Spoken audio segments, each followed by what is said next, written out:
is not often that a company can thrive for over 75 years. But MLB Construction Services had managed to do just that. MLB has been building more than trust since it was established in 1947 in Albany, New York. Under the name McManus Longy Brockwell Inc., beginning operations started from the attic of the Longy household. Throughout the years, the company expanded and changed its name to MLB Industries in the 1970s and today as MLB Construction Services. MLB does have the highest integrity of any contractor anywhere, and I have yet to find anybody that says there's a contractor better than MLB, and that's what makes us so proud.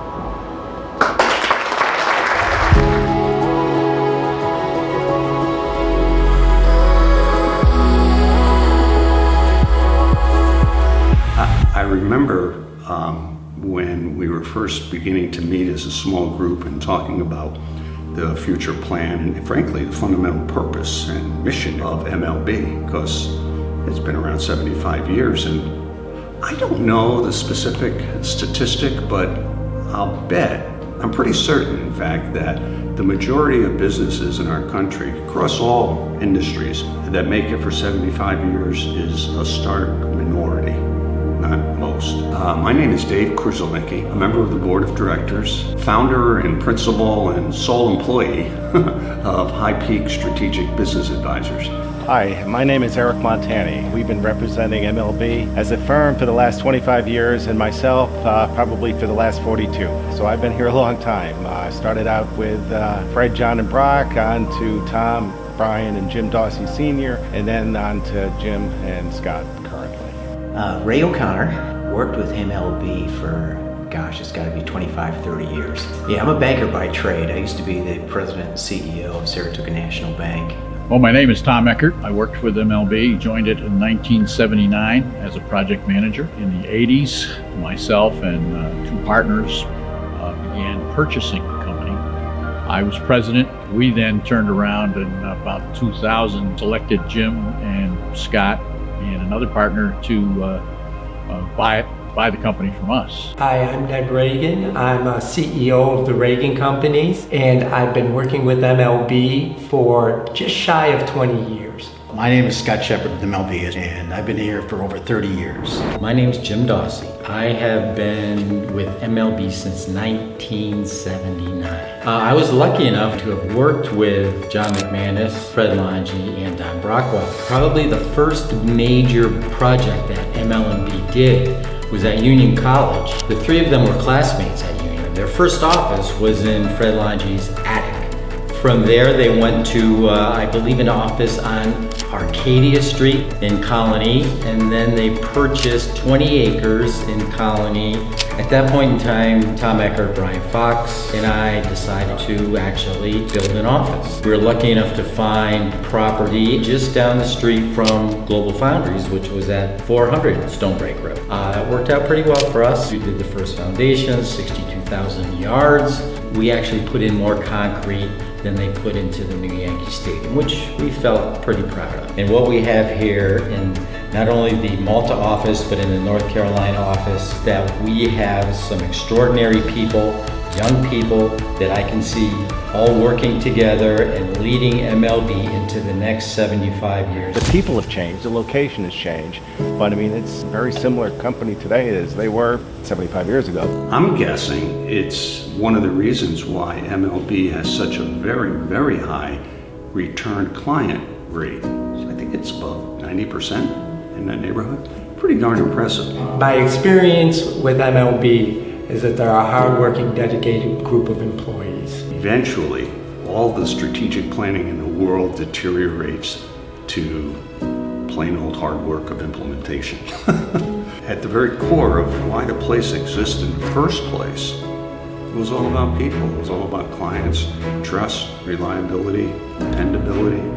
You can count on us, that sort of thing. Not all companies that you see today have the owners out there seeing what's going on. We're a hands-on employer.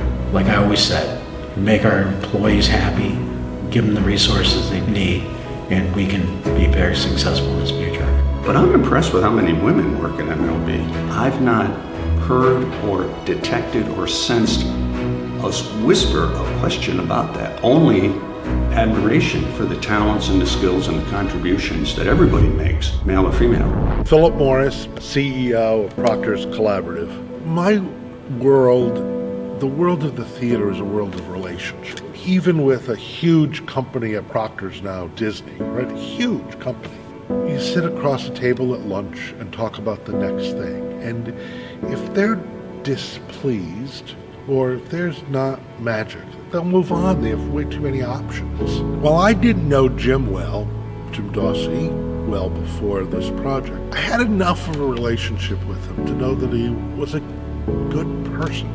The sense that you could just go and figure it out, right? We weren't going to fight. We weren't going to argue about anything. We were going to figure it out. It just feels good when you're working with somebody like that. Not too long after they had built Disney World in Orlando.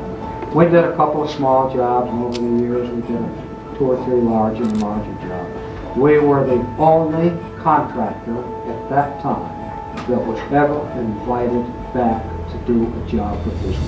The thing that I take most pride in is the relationships we've developed with higher education, not only Union College, but RPI, Siena, Skidmore, St. Rose. We've had relationships with all of those institutions. We built most of the water treatment plants around the Capital District, from Pennsylvania all the way down to Florida.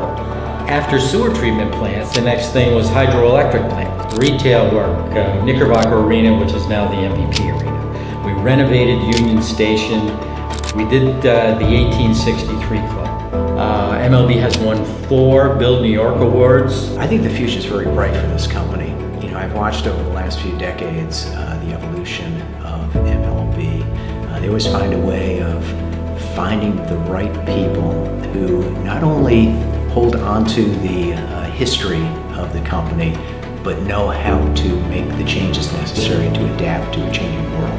MLB is in one of the toughest industries known to man, so I think there was an additional level of communication that MLB brought to the table that I rarely see with other companies that we deal with. So my guess is MLB will continue to build on its rock-like foundation of reliability and dependability and its fine reputation in the marketplace and continue to do well.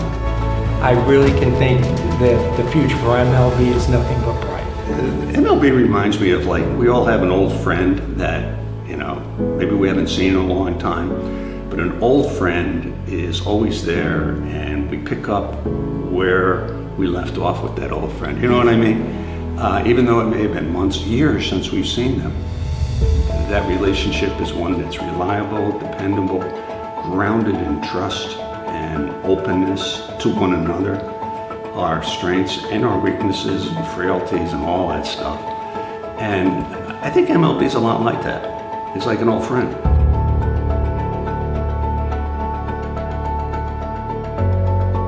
MLB in 3 words. Let's see, 3 words, only 3 words. Number 1, integrity. Loyal, Commitment. Expertise, history, competence, and probably most important, integrity. And I think that because of that, MLB will be in great hands when they're celebrating their 100-year anniversary and their 150-year anniversary.